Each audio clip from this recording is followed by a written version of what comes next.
5:00. It's 5:00. You weren't even on the clock. We are on time. Hey. It is a feat. And that's something that financial aid usually is not. Right, exactly. But we're not financial aid. We're your professors. No, we're not professors. But thank you once again for all of your support throughout the weekend. And for some of you who have been in our corner since 2018 when we first got established, welcome to another installment of A Different World, HBCU Geeks. So we are here to talk about, thank you. We are here to talk about, our experience being HBCU alum, graduates, or what have you. Some of us have experienced PWI and HBCU, so it'll be a real diverse group of experiences for you all. I love to start with this question. You already know what's coming. And we could start with Morgan, since she's already got the mic in her, in her hand. I was trying to make sure that the mic could even work well. They don't know who he is. That's fair. I should introduce myself. And myself. So, my apologies, Morgan.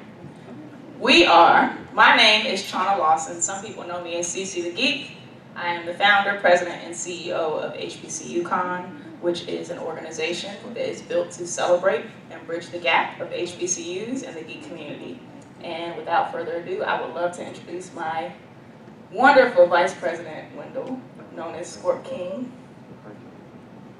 Yes, yeah. He a Marine, so he don't take compliments well, y'all. That's a lot. Because I take compliment any day. It's when people start getting disrespectful that when I have to be disrespectful. Now, is that the Marine or is that the Brooklyn? That's both. That's fair. So, work that out. How you doing? My name is Wendell Smith. I'm also known as Scorp King Cosplay. And as Sean just said, I am also the Vice President of HBCU Con. I am from Brooklyn, New York. It shows from time to time. I've lived in Maryland, but I am from Brooklyn, New York, and it shows from time to time. I am also a Marine Corps vet, and that shows from time to time, which is why I said I don't need these mics. So I'm here to help, one, promote our con, two, to help, shed some light on the HBCU experience, and then three, welcome my brother that just walked up in here. Yes. Where you been all weekend, man? I'm happy to see you. I had to convince my wife that they would come for one day because she's scared I'm gonna catch Delta. So Nah. I gave her. That is a legitimate concern. I ain't even laugh. I'm laughing to keep. I gave her a long, detailed plan of how I'm gonna not catch it. So. Exactly. Yeah. So. I'm happy to see you, man. Yeah, Myra's one of our day All ones. y'all. He's upstairs still. Yeah. Well. Man and tables, right?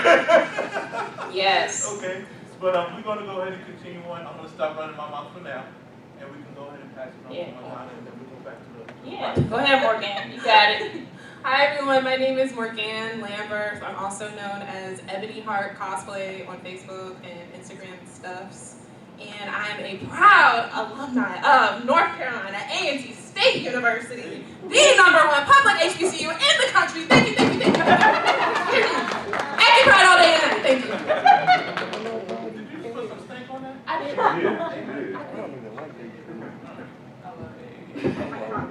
All right, we got the usual Rangers here.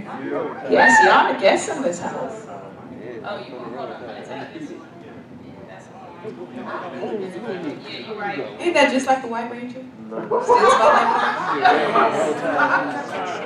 smell like Not disrespectful, no. No, never. Not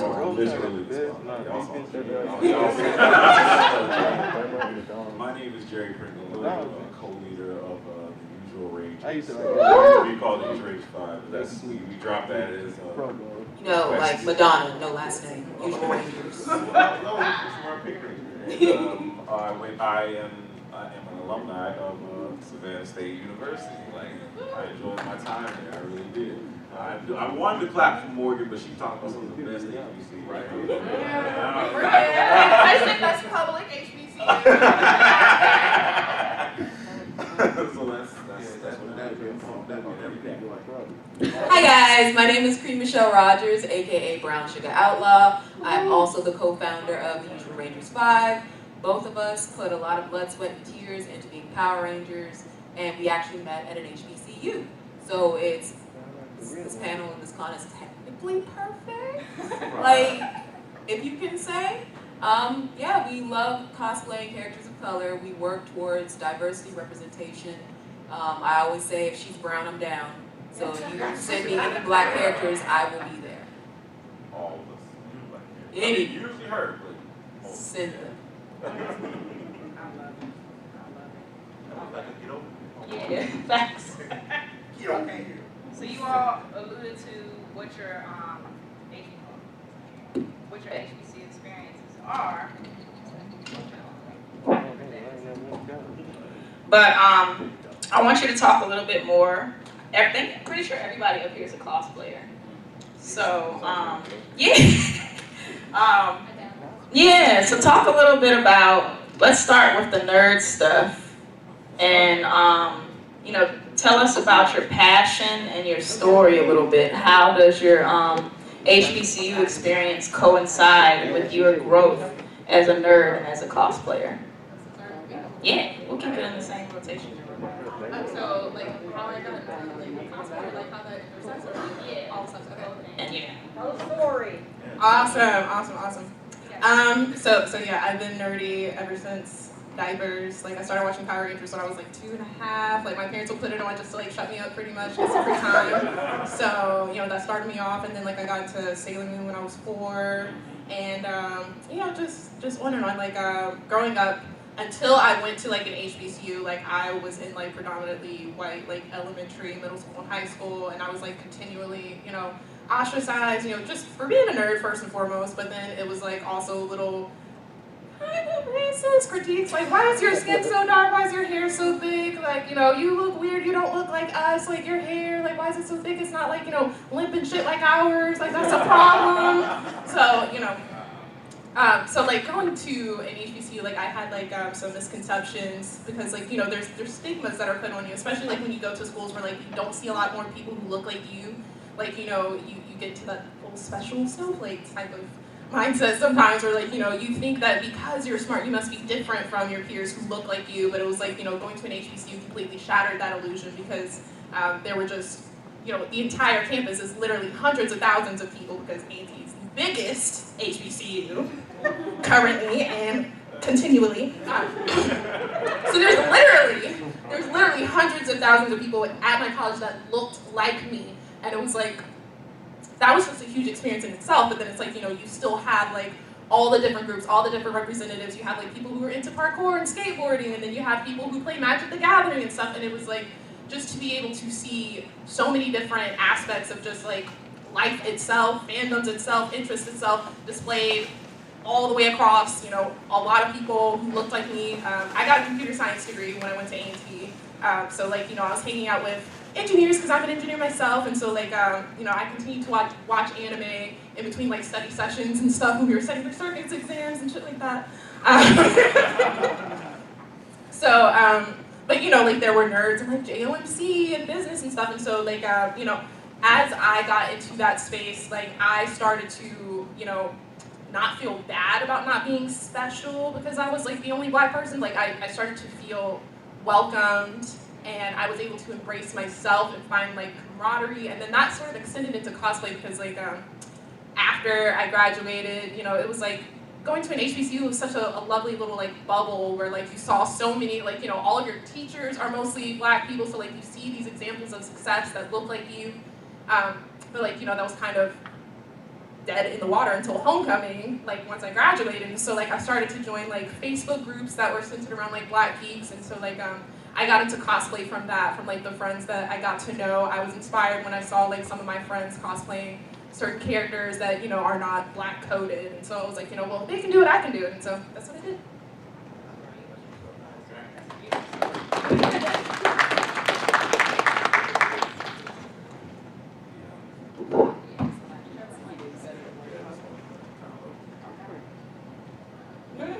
Alright, so my story is not as robust as Morgan's. As far as the college experience goes, obviously, like she said, it started off as a nerd from as as far back as I can remember. I remember seeing the first commercial for Power Rangers when it was coming on, and I was like, yeah, I'm definitely watching that. And I recall the promo leading up to it, so it was basically a foregone conclusion that I was gonna watch that. And after like barely a season, I was like, yeah, we're me and my siblings, there's 6 of us. We're going to go. We're gonna go. Convenient for the cosplay. Yeah, it is.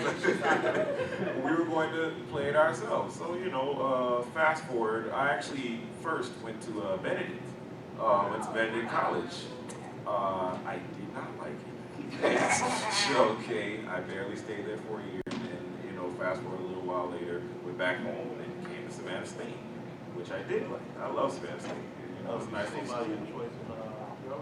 That's true. That's true. You know, basically a product of Savannah State. But, you know, it wasn't like once I got there, it really almost immediately wasn't even that hard for me to find guys that were like me. You know, like I walked in there and my roommate introduced me to his friends. They were playing Marvel's Capcom 2. You know, yeah. We walked up in there. I introduced them to Naruto, Clash of Ninja, Revolution, and things like that. We were just in there, and of course they didn't smash like that. I smashed. I was like, yeah, I brought the GameCube in there, or the Wii at the time. Sorry, the Wii. And I brought that in there, and I was the best guy they ever known. And from there, I just met a whole bunch of guys that were playing. They weren't even my final friends. Like they ended up kind of trickling off as you do in college, or as your friends do. And so I ended up, through another friend, I actually brought my Pokemon Black 2 to class, and I was playing it, and this girl sees me, and she's like, what? What's going on? You like Power? You like Pokemon? And like, yeah. You like Pokemon? She's like, yeah, I got mine in my pocket right now. So she introduces me to her friends, and one of their friends introduced me to his friends, and they had this entire room just full of games. They had the PlayStations, the Xboxes, you had the 2K in the room, the Madden in another room, the Tekken 6 and Tekken Tag Tournament 2 in the living room. Oh man, I had such a great time just being there. And of course, we were 2 doors down, so that made it convenient. So from there, the same people that I met that saw me with Pokemon, they said, hey, we're going to AWA. I was like, what's that? And they were just like, it's this convention where you can like cosplay and dress up as your favorite heroes. I said, huh? And I was like, oh, what was that last part? You got me, I'm there. And luckily enough for me, I had a refund coming, so I was about to come over here.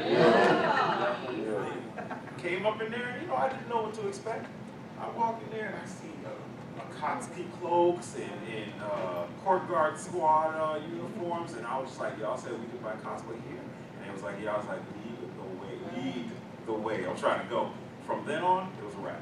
Okay, I showed up with my Akatsuki cloak. I was Itachi. I had long hair back then. And my brother saw, and he was like, where's mine? And he came up, and we cosplayed, and now we're on the same team. He's not here right now, but he will be later on.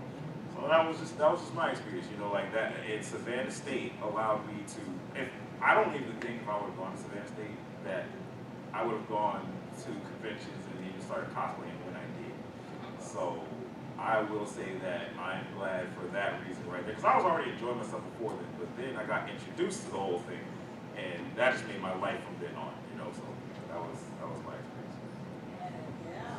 What was the first year you were at anyway? Say that again? Oh, 2011, the best year. Say what? 2011 was like the best year. I don't know why, but I just got nervous. That's so weird. Little Miss TikTok, right? I know, right? So I also went to Savannah State, but I guess I'll start with my superhero origin story. My mom and dad were weird, but they didn't know they were weird. So my dad would watch anime, and my mom would binge watch horror movies. And they thought that would not affect me. They were horribly wrong. So, as I grew older, my older sister loved anime, and I would steal her Sailor Moon pictures to trace them, and that's when I started drawing and realized that I liked anything but reality. Like, the weirder it was, the more animated it was, the brighter color it was, I was there. but I didn't know how to like put a lid on it in, you know, like regular human circles where you're supposed to like, hi, how are you? I know how to do math, you know. I did not, social skills were terrible when I was younger. So growing up, I grew up here in Atlanta, and of course growing up in the early 2000s, late 90s, crunk era, you know, there was only like one definition of what it meant to be black. I was not that. So it was really weird growing up, always like, I like these things, I want to do these things, I want to be these things. And having like the one white girl in the class understand, but not really understand, because she liked like 2 anime maybe, you know? It was actually a pretty lonely experience. And it wasn't until I got into high school that I started making more friends who liked the things that I liked. But that was a predominantly white school. So it was either the mixed kids or the really, really weird white kids. And I was still me, right? Fast forward, I get into Savannah State. I moved there because my sister went to SCAD, so we just roomed together. And I don't exactly know what I'm getting myself into. I went there for theater, so I'm there performing, I'm there doing, I'm there, you know, saving up money to finally buy a PlayStation 3 because I was so late to that thing. And man, let's not talk about that. That's not what we're doing. So it wasn't until I met him that he showed me the treasure trove of nerds that were hiding away. Because if you go to an HBCU, right, if you decide to go, you have to know the coyote call that they will respond with for you to find them, all right? Because they hid themselves. And when you found them, you knew the rest of them. It was like they had like a secret tattoo that only you could see once you were in the room. It was great, actually. We started hanging out there. It was so relaxing to me that even when they were playing Tekken as loud as they could, I would take naps because the sound of them punching and kicking was just, it was rhythmic, it was soothing. And we started dating at Savannah State, and he mentioned that, yeah, my siblings actually dressed up, and we were like Power Rangers, that's what we did.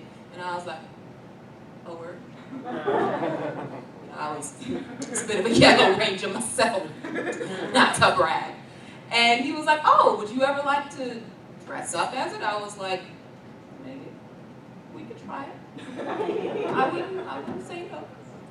And we just started building from there. The great thing about our team is that pretty much everyone was either at Savannah State or was a relative or a friend of ours. And we managed to find an entire team of all black people to be Power Rangers. And everyone came with their favorite ranger. It was like destined, you know. We met this one guy who played basketball with our black ranger, his brother Aaron. And he was like, I want to be red. Please let me be red. I was red all my childhood. And I was like, you do not have to fight or vie for your position as Red Ranger. It's yours. And that's how all of it just kind of came together. It was this magical thing. It was literally fate. And while I did have my grades, I'm not saying it was perfect, it was an experience that shaped the rest of my life, and I'm very thankful for it.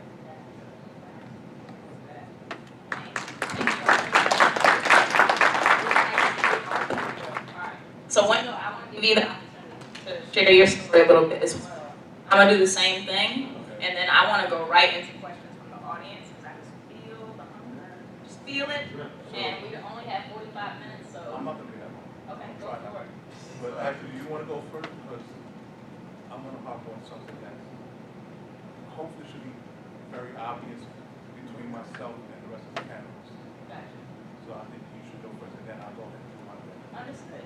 All right. So I went to Bowie State, my undergraduate years from 2005 to 2009. So I'm also 80s baby, 90s kid, you know, that whole bit. So I grew up in a time where, like they were saying, much of those pastimes and families were taboo for the black community. And there was a lot of gatekeeping around it, where if you were to be considered black, or your blackness was rated on a scale from the things that you took interest in or didn't take interest in. Or, on the flip side, you know, your friends who were nerdy and engaged with you in nerd activities would see you as less of a nerd because you engaged in black cultural activities like hip hop and things like that. Where now you have things like nerdcore, where it's a whole genre of nerds who rap. So, like, you know, right? But at any rate, when I first got to Bowie, I immediately found my tribe, like almost immediately. Like you said, it was kind of fading, where I was moving in as a freshman, and the two guys who were part of the SGA, David Hooker and Marcus Brooks, were helping the freshmen move in. So I don't know what I was wearing that day. Something gave away the fact that I was weird. Something gave it away. You don't even know you got it. Yes. So I guess they saw some of the stuff that I was unpacking, and they were like, "Yo, you should come, check out our dorm. We got this whole setup, just like they were saying, and much against any type of better judgment. Do not go to random rooms. You don't know." But I went in there, and it was like a light from the heavens shine down, and there was Dance Dance Revolution in one corner, and there was Guitar Hero in the other corner, and then people were watching Heroes in the other corner, Save the Cheerleader, Save the World. Save the Cheerleader, Save the World! And then it was a new anime that I was watching, sub or dub, all of that. And I really just found my home. But not only was it a place where we could engage, and it was our own mini con, but we could talk race issues, we could talk politics, we could talk about all those things that were taboo outside, and oftentimes even within the walls of the HBCU. So it was really cool how we could have those candid conversations about just about anything. And I didn't have to compartmentalize myself because of that. And even having to explain that code switching to other people is sometimes really hard to do because they cannot relate to that experience. And instead we have a code switch. Just to thank you for pointing that out.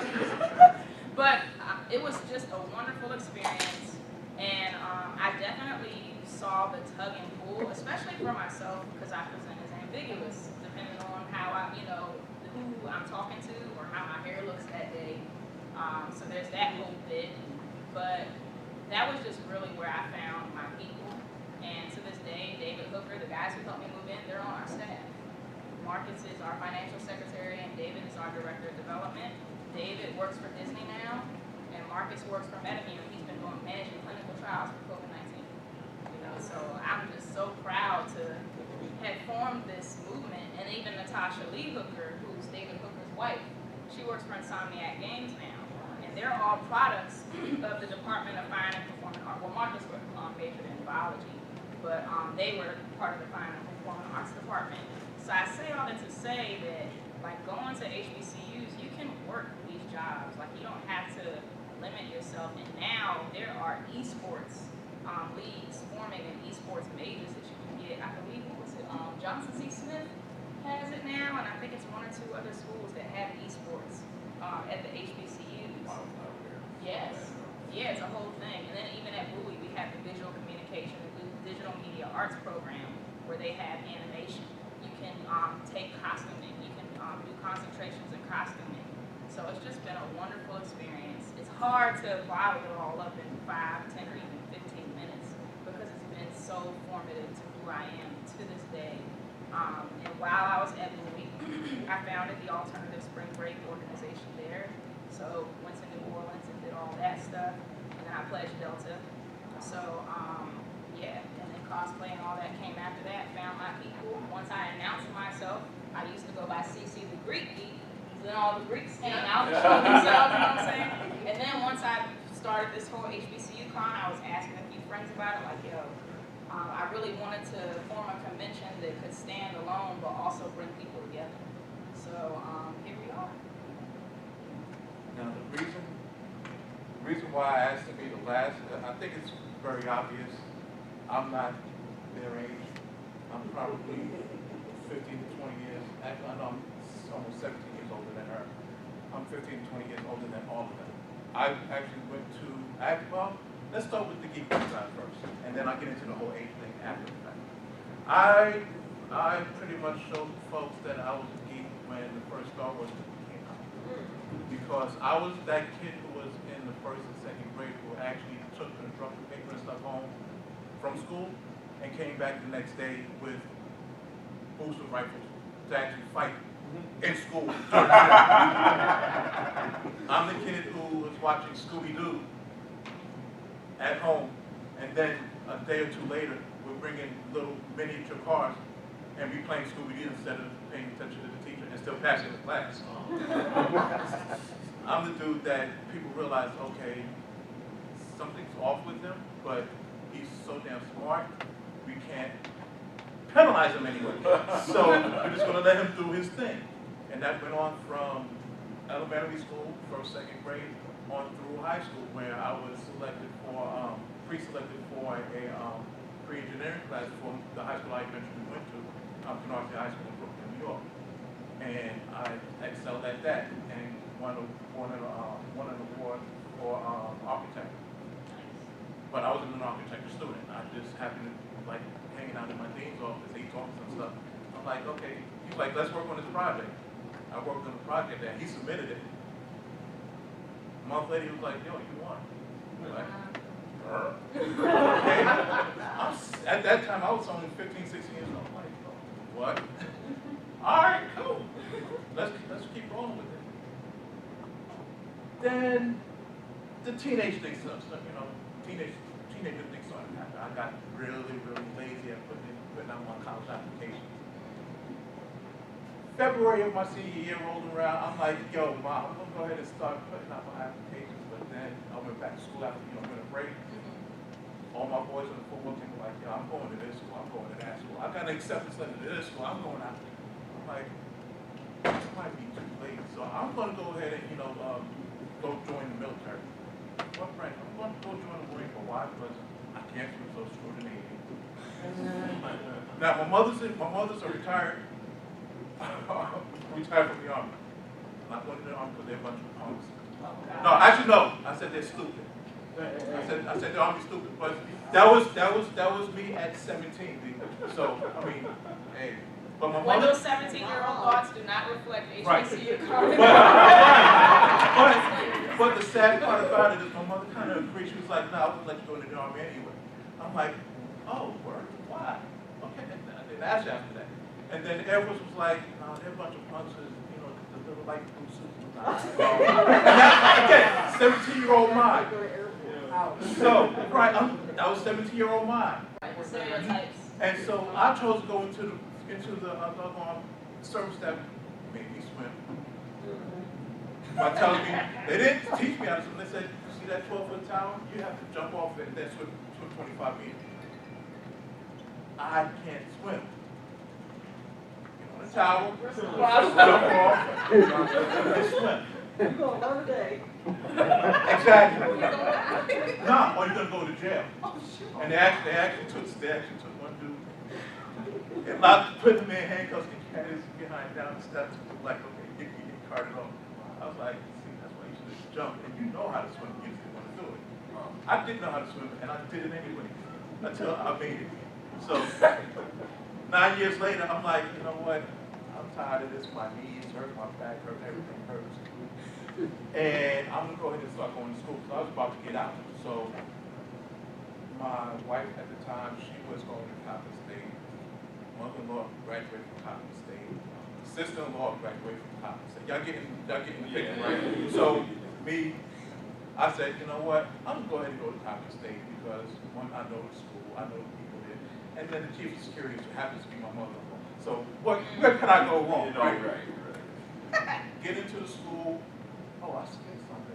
After but anyway, I'll go back to that. Anyway, went to Coppin State. So I drove to Compton side. I was also working a full-time job, taking full-time credits. I was taking like 12 to 50 credit hours and working from 6:30 to 3:30 every day. All my classes started at like 3:30, so I was actually leaving work early. I was driving the hour back to Baltimore to go to school. I lost a whole lot of weight doing that mess. But after my first year, I realized that, the rest of my comp sci classes I'm going to have to take are all in the morning. Yes. And I was like, okay, I'm going to have to switch majors, so I switched over to chem history. Good thing, bad thing. History majors right. Yes. A lot. And they paid was Yeah. 4 times a week, because you're doing that for each of your classes. So writing became nothing. And then graduated, went to Howard, for the same thing, with as a master's, even more reading, more writing. Had a kid. That killed that. I was like, yes. But 'cause I was Right. that close to finishing. Right. So, yeah, I don't have my master's from Howard, but that's all fine, well and good. Turn around, went to school 2 more times. Like I said earlier, or I murmured earlier, I went to school 4 times. I have 2 degrees and 2 failed master's because each of those years that I had started my master's studies, I had kids. Bad juju. You don't do it unless you have one hell of a support system. Yeah, real bad juju. So, in the midst of all of that, a friend of mine was like, yo, I know your daughter's just like 6 months old, but we should dress up and go to the DC Zoo, you know, for Halloween. I'm like, bro, what are you talking about? You should dress up. They allow you to wear costumes to the DC Zoo. Bro, I haven't worn a costume in like years, and I'm doing my card thing. I don't think I want to get a costume, get costumes for the kids, and we'll go out, we'll do the DC Zoo. We did. That's a whole nother, there's a story to that too, but I'm gonna tell that enough. That's a private story. That's a fun story. When can we hear that That's story? a real fun story. Because some people found out about the program. But we carried on from there, and then he started talking about this thing called Comic-Con.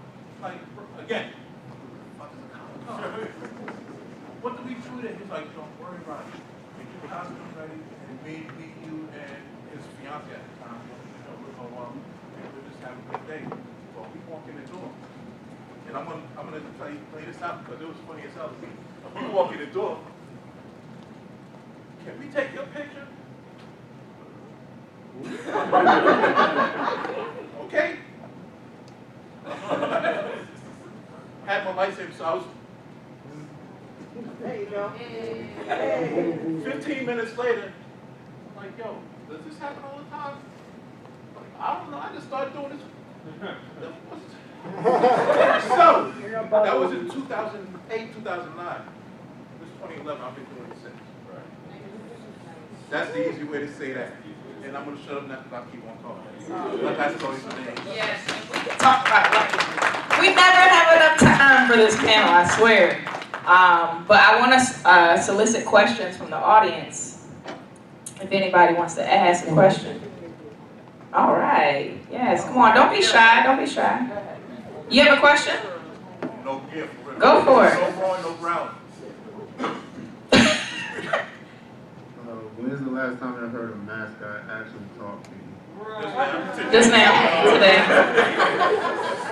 think you're breaking a rule there. So what year did you graduate and how long were you there? I'm sorry, you said graduation? Yeah, what year did you graduate? Yeah, all right. I'm gonna tell you the truth. Once cosplay came into the picture, I realized that not that I was wasting my time, but I was a visual arts major. I wanted to do comics coming up, and I started to go to SCAD, but we all know about SCAD. Right. Like whatever you do there is not yours. That was one of the main reasons. It's dangerous. Great facilities, like great atmosphere and environment, but yeah, you're right. So basically, once I realized cosplay existed, I realized that I could be doing that and making something of that instead of spending all this money, getting in all this debt, and staying up super late at night writing papers. Like you said, visual arts majors do not like to do that. We like to draw, no writing. And from there, I was just like, I'll take a few classes, and then this really got rolling, and there was no more semester. There was no more semester. Okay, so what years were y'all there? Oh, we both actually got there in 2010. Yeah. 2010. 2010. No. 15. 15. Yes. 2015. I had to ask because 2015 was the year I graduated. Hey, all right. Yeah. So I knew you guys were wondering how I got the suit. Yes. Not to tell a full-on story or anything, but I started being the Savannah State mascot January 3rd, 2012, when Coach Kelly, a part of North Carolina A&T. Hey, guys. I was going to a basketball game, and she asked me if I was interested in being a mascot, because I always hung around athletics. You know, I was helping out the football team, I was helping out the softball team. I went to all the home basketball games, baseball games, volleyball games. So she got word of me and was like, yeah, do you want to be the mascot? I said, yeah, sure. You know, because I was always interested in it, but I was always doing other things. One of those things actually played out a year prior. I've always been a fan of anime, you know, comic characters and cartoons and everything, but I could never go out to anything because I was always so busy. You know, boxing, high school sports, middle school sports, church activities, whatever. But this was the first time where I said, you know what? I actually knew how to put on a suit, an animal costume, because literally 1 year prior in 2011, I went to my first two conventions. MomoCon, the last year it was the last year it was at Georgia Tech before we moved to the Marriott. That was the weekend that started my spring break. The weekend that ended my spring break was FWA, first weekend in Atlanta. The guest of honor at the time actually made my suit Furry Mike. It's also Wu and Shadow Ranger yesterday. That was me. Okay. But so when I was putting on Tiger, at first I knew how to put on a suit, but that's all it was, just another fursuit. Right. You know, but then, you know, as I grew into the character and started actually learning about mascots, it was, you know, how do I make Tiger into this lovable character that this cool one, that the serious Savannah one. But at the same time, every event that I went to on campus or off campus, I was just being a furry. You know, I started, you know. Can we talk about that for a second? No, can we pause and talk about that for a second? People don't have no idea how close nerddom is to everyday life. All right, I can't tell you how many references I've thrown out in conversations, and people laugh, but they don't get the depth. You know, and I'm like, I have no idea what you laughed at. Like, people will mock furries, but what do you have at every football game? What do you have at every basketball game? A furry. Y'all better give some respect. Thank you so much. I want to give And time add for on another to that, question. cosplay. Yes, all of that wrapped in one. Right, yep. I want to try to get as many as we can. I know we don't Got have about much time. 20 minutes. After this. Actually, that's okay. Cool. I'm Yes. like quickly Right. losing my voice, and I'm just like, Beyond hey, listen, I'm not. Don't But- box now. So I wanted to ask you guys, like, I remember you guys mentioned going to colleges and stuff, and like, I graduated from Overload University in 2018, and no one gave me the memo about HBCUs until like 2020, and I was like, oh, let me go back real quick. My bad, I graduated from the wrong school. But like, how would you explain an HBCU, and like, what is HBCU called? Like, how are you trying to marry the two? I guess the college and the con experience, because like, I have the cosplay experience, but the HBCU part I don't. Okay, yes, please. I want to give all of you a chance to chime in too. So I created the slogan Black Geek Homecoming, probably in what, 2019? Because I wanted to like, how can I package this so that folks who didn't go to a HBCU, or folks who don't even know what a HBCU is, or folks who don't know, because that was often the disconnect. Folks who know what HBCUs are, that they know what cons are, they get the connection immediately. They're like, oh, HBCU con, you know. But then if they don't know, if they're not familiar with both cultures, there's a disconnect, and I often have to explain one or the other, and sometimes both. So what I envision, or what we envision for it, is to imagine your favorite HBCU homecoming, but with a geek twist. So like step shows, pajama parties, battle of the bands, you know, all of those things that make the quintessential homecoming experience, but you know, with geek twist to it. So like the step shows will be themed for geekdom, and all the you know, of course we'll have awesome panels and vendors and artist alley. We're building a virtual career fair so that we can create pipelines between the students and the alum and companies like Disney, like Insomniac, and things like that. So those are all the things, like the hidden gems that we want to give to the student body and alum, and even folks who didn't attend HBCUs, but package it in an experience that is fun and kind of like a family reunion, you know, and the tailgates, all those things. So that's pretty much what we imagine And we're gonna have, we're building out our flagship event out of Bowie State. Once we outgrow Bowie, we'll probably go to a more traditional con format at like a hotel or something like that, convention center. But we also want to continue to do pop-up events across the country, like bringing the Black Geek Homecoming experience and taking it on the road, going to Jackson State, going to Savannah State, going to Miles College, all these places, because I've done nonprofit work in Louisiana and Mississippi.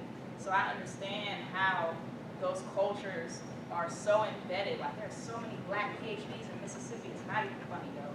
It's not even funny, but because of the politics and how a small subset of people have managed to politically manipulate the culture down there, you don't really get to see and appreciate it for what it is.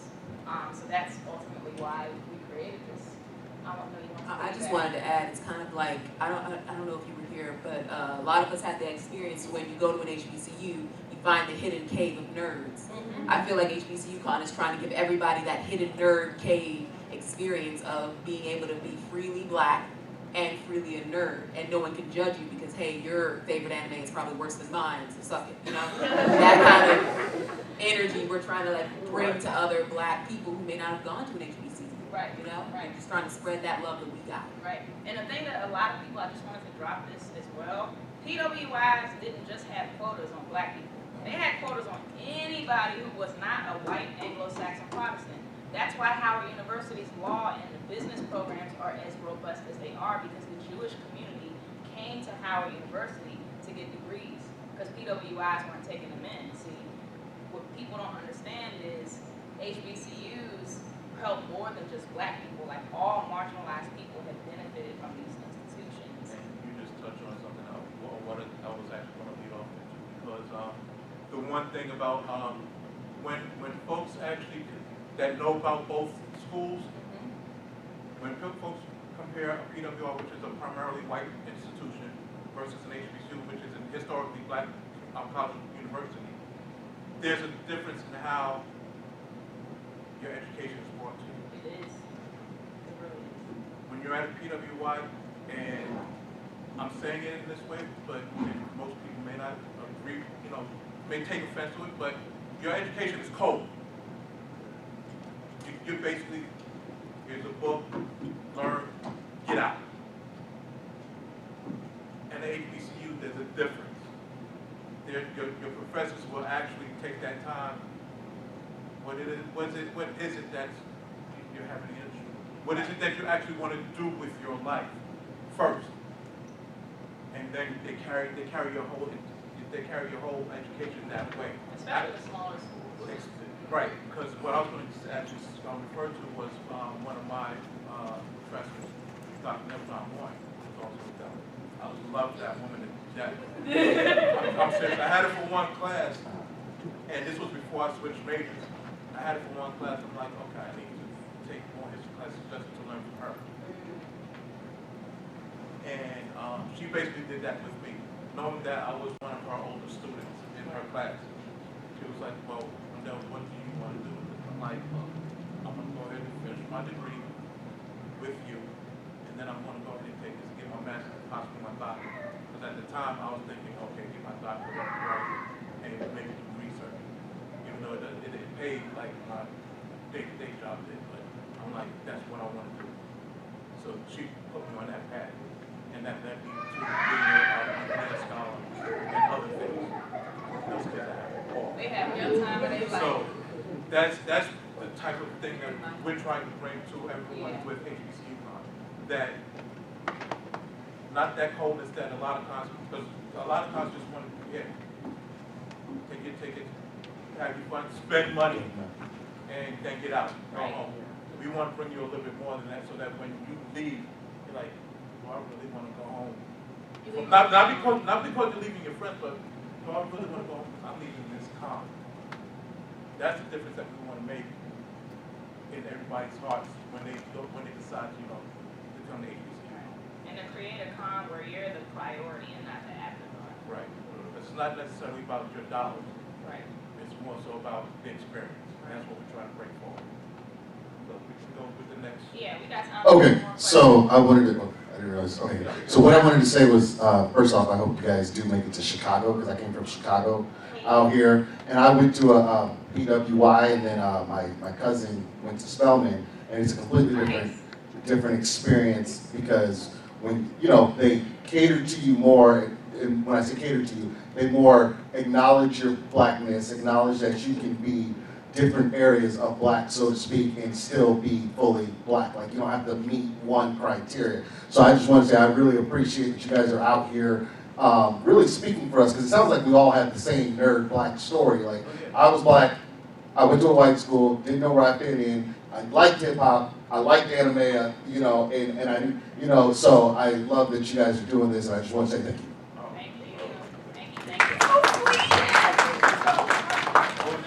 I see it. And see, with you mentioning hip hop, I grew up when hip hop had just started. Right. There were no, we had the Atari 2600 and ColecoVision. Y'all love it today. That's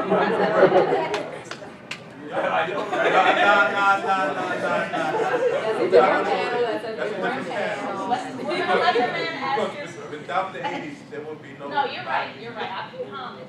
Go ahead. Okay, so I've never been to a HBCU, so my question is kind of not about that, but culture in general. As Black geeks, do you think the Black culture as a whole has accepted geek culture more? And do you see parallels between Black culture and geek culture? Yeah, let's start because Morgan hasn't had a chance to. You're right, you're right. You've been quiet. I want you to take a stab at this first.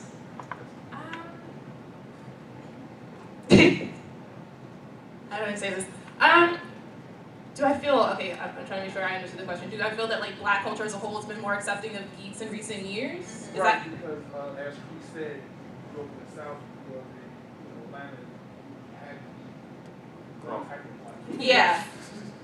And, growing up, a lot of things that I was used to.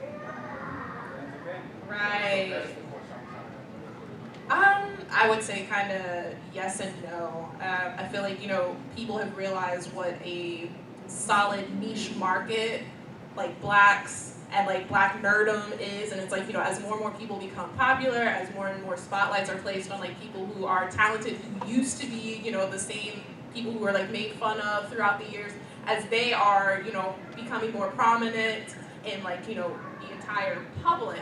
Then it's like once it has mainstream acceptance, okay, yeah, we as a black community, we're gonna claim them now because y'all have been accepted by the majority. Right. So it's like from there you would be like, okay, yeah, technically yes, but it's like, how solid is your acceptance if that's the criteria that they have to meet to get it? That's a good point. It's a little tricky of a question.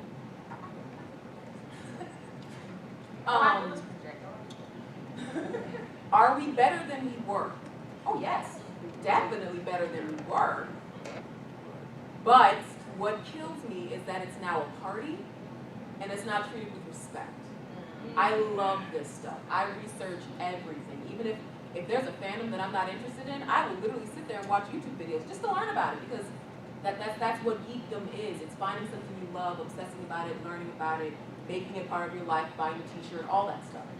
And while, yes, the black community has been like, yeah, Marvel movies are great, DC's doing a thing, like we know these things to be commonplace, it's like we're still not to the point where we genuinely accept a black nerd. Because at some point it's gonna come up, oh, you still playing that? Oh, you dress up? Oh, you still doing that? There's still all these questions, because especially when I was growing up, being, especially a female nerd, had its own black. issue. It's That like, intersection. you weren't pretending to have little daughters. No, I was busy watching anime and going home and watching cartoons because I was in 5th grade. What else was I supposed to do? And then honestly, let's not even start about what it means to black male nerds when they're trying to date someone. Like if we making HBCU con and staying in these positive black geek spaces, it's very important for us to find each other and grow together, because as a culture we're getting better, but we still got a lot of work to do as far as just accepting something. You better preach. That's enough. Sorry, don't mean to preach. God dang. Every time I want to get to see something. I live next to this this family, and they have this little boy. I think they're his nephew. From time to time, he comes to visit, and he's not doing anything. He'll go out there, he'll kick a rock, he'll be bored, he doesn't have any friends. And one day I went outside, and he had this little action figure left outside. And I was like, oh, okay, I'll just leave it here for him to find it. I go inside, and I hear the mom saying, why your toy out there? Screaming, yelling, carrying on, bring that in here, you shouldn't even have that, all this stuff. At this boy who's maybe 8 years old. So it made me remember how quick the cutoff time is for black nerds or black people to enjoy things like this. Yeah, black childhood is short, and it shouldn't be short anymore. I understood when we were fighting for civil rights, we kind of had bigger things than Superman going on, you know. But at the same time, it's like we have the luxury now, and I don't think the black community as a whole is allowing that freedom.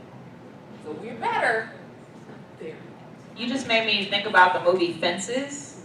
I don't know if you've all read Fences or seen Fences. It talks a lot about, well, it doesn't even talk, but it shows and displays how, you know, we have this kind of learned helplessness because, you know, my grandmother's 82, my grandfather's 90, you know. They grew up in a time where they were told, you can't do that. You can't, no, you can't, you're not mentally capable. You know, Take a step further, you can't be that. You can't be that, you know, and they're projecting their survival mechanisms that they've learned onto us. And that's something that even, you know, when I've had gone back and forth with my own parents, they're like, I'm just telling you this because I love you. I'm just trying to help you. You know, you should flat iron your hair before you go to an interview. I'm just trying to help you. And I'm like, I hear you, Mom, or I hear you, you know, whoever, but you gotta, there's that unpacking, and I'm not just saying that, oh, they got it all wrong. I was just having this conversation earlier that we can't be all or nothing with generations past. It's okay to take the things that they did right and move forward with that and leave behind the things that they may have misstepped on. You know, and that's how you pay homage to them. They may not get it at first, but they'll come to understand, you know, in due time. And even with HBCU Con, that was a push to get my parents to support me in that endeavor. And I went to Awesome Con with my father in 2019, and he was walking around, and first of all, I found out that he was a Star Wars fan, which I had no idea in my whole life. Like, my dad doesn't talk much about himself, and that's another thing, the black masculinity and how you're not allowed to express yourself or feel feelings and stuff, so he's always stoic, always quiet, until you ask him about something, then he unleashes on you. Like, yo, he spent so much money at the Tuskegee Heirs table. He spent so much money, like, on all this stuff. They had a Star Wars exhibit there. So he had a field day, and we were walking around, and he was just came out of nowhere. He's like, you know, I'm realizing that all this, like, Sailor Moon and all this dressing up and cosplay stuff, you're just doing what you wanted to do when you were a little girl. You're just doing all the things you like to do, you know, and following your dream and your aspiration. And it was like, yo, in that moment, I knew that this was my destiny, you know, that this was meant to be. Because my parents grew up in an era where they didn't have the freedom and the space to talk about these things. And my dad was a Star Wars. My mom named me after Star Trek. She named me after Shauna Traskelion, the original Star Trek series. So I say all that to say that I grew up in a world where being black and being a nerd were not mutually exclusive. They were very much intertwined. You know, the oldest universities in the world are in Africa. So we are literally the standard for academic excellence and intellect. So that's why we created this movement, is to reiterate and echo the fact that, you know, we have always been the standard, not just for what is cool, but for all that is excellent. And don't let anybody tell you otherwise. You know, and it's no fault on them, it's no like superiority complex, but it's being confident in knowing who you are, because with culture comes pride. And if you have any more questions after the panel, feel free to ask anyone. I'm going to finish up and answer for him, because there are, getting back to the actual neighborhoods and then even entertainment, you can clearly see some disconnects still, still. Because 2019, when Tekken 7 came out, there was a certain character that was done, that was created, that pretty much terrified all the Tekken, I was at DragonCon that year. I happened to put that costume on, wore it for about an hour, and then went upstairs and took it off. As I was upstairs taking it off, a certain young dude, and I can call him because he's younger than me. A certain young dude named T-Pain walked into my hotel dressed as the same character. Yeah. Yeah. 2019, yeah. So there is some acceptance in that arena. This was also 2018, 2019, New York Comic Con. A brother named Jadakiss, who just lit up Dipset. I don't call him something else, but he lit up Dipset a couple of weekends ago. He was walking around New York Comic Con. Wait, who are you talking about? Jadakiss. Oh, Jadakiss. Hold up. Jadakiss. Hold up. No, You know their real name on the box? But those are the levels of acceptance. And then there are also other characters, also other entertainers who actually are talking about that. Yeah, dog, I used to draw all the time. I just gave it up because I had to put on this image and stuff. But then you still have the people like some of the folks that I used to deal with, some of the groups that I'm in, football groups. We get into a little discussion about something. They want to go check out your page and like, oh, you dress up in costume, you're a pedophile. Like, bro, I'm like, bro, whoa, time out. I do charity work in these costumes, and those kids and their families and the hospitals and everyone else love us. They call us back. 2, you need to grow up and change your perceptions, because those are the people that actually hold things like this back. And but then privately, once they see the goodness in it, like, oh, I didn't know that it was this much that you guys were doing. Right. Because anytime I go to New York for New York Comic Con now, I have people from my whole neighborhood be like, yo, I might come up a day to see what you're doing in person. These 5%ers don't give 2 cents about cosplay, but them brothers support what I do because they see the positive in it. So yeah, there's still a lot of growth that has come from it. It's funny how everyone's a pedophile except for actual pedophiles. Like everybody cast doubt, like when they're little kids, like, no, that guy is creepy, and then they're like, nah, we don't believe you. And then as soon as you dress up in a costume, you're a menace to society. Right. So yeah. I want to wrap this up with a few thoughts. Support independent creators, support independent Black creators. And when you see children, like, cause that's really like who I, get so warm and fuzzy for. And even seeing your reactions, like, just tell folks about us, about HBCU Con. We are going to have our inaugural live event, Lord willing, on April 29th and May 1st. It'll be at my alma mater, Bowie State University, and we are working in partnership with the Department of Fine and Performing Arts.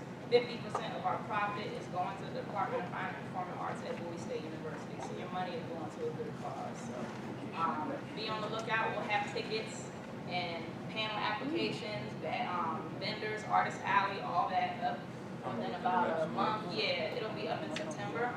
But I've been doing this for so long. We've done so many of these panels, and every time it just makes me feel so warm and fuzzy inside. Because we have a YouTube channel called the Official HBCU Con. Yeah. You can go to that. You can go to that channel and actually view our virtual con that we had just this past April. We have pretty much almost all of the 35 panels that we had for the virtual con on our YouTube, and then some. So you can watch those and you can see the fun that we had. Because I actually jumped in like 2 or 3 of them, and I was supposed to. I was always supposed to be in one panel. I was like on 2 or 3 other panels just because they were like, yo, you want to?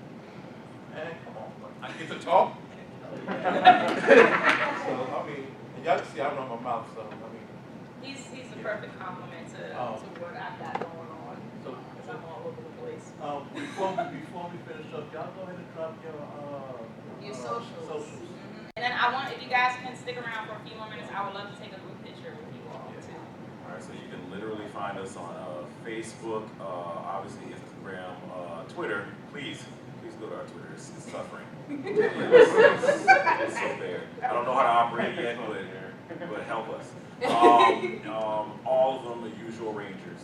You type it in, you can find us immediately. I am also part of the Usual Rangers. I will once again put in that plug for the Twitter. I am Brown Sugar Outlaw on Instagram, Facebook, TikTok. I'm on the, don't find me on, I don't like Twitter. Don't find me there. Everywhere else though, Brown Sugar Outlaw. We're on TikTok. Yeah. Oh, yeah. Go make something. Yeah, she's definitely on TikTok. Morgan, go ahead and drop your socials, boo. Ebony Heart Cosplay, all one word. You can find me on Facebook and Instagram.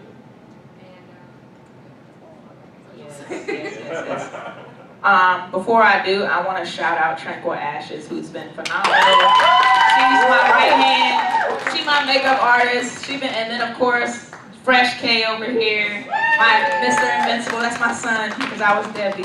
But my son, no.